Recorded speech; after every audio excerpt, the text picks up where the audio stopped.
আসসালামু আলাইকুম ওয়া রাহমাতুল্লাহি ওয়া বারাকাতুহু।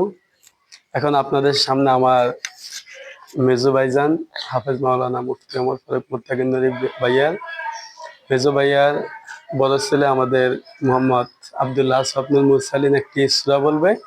আপনারা সকলে তার সূরাটি সুন্দরভাবে শুনবেন। সালাম দেওয়া আছে। আসসালামু আলাইকুম। ওয়ালাইকুম আসসালাম ওয়া রাহমাতুল্লাহি ওয়া বারাকাতুহু। হ্যাঁ, আউযু বিল্লাহি বিসমিল্লাহির পড়ো। আউযু বিল্লাহি মিনাশ শাইতানির রাজিম। বিসমিল্লাহ।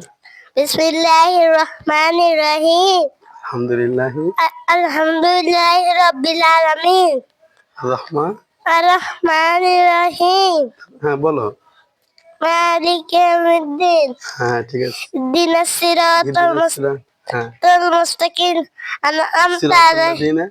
সিরাতাল লাযিনা আন'আমতা আলাইহিম গায়রিল মাগদুবি আলাইহিম ওয়াদ-দাল্লিন। আমিন। মাশাআল্লাহ মাশাআল্লাহ, খুব সুন্দর হয়েছে। জাযাকাল্লাহ। আসো আপনাদেরকে আল্লাহ পাক পরিপূর্ণ হক্কানি একজন আলেম হওয়ার তৌফিক দান করুক। আমিন।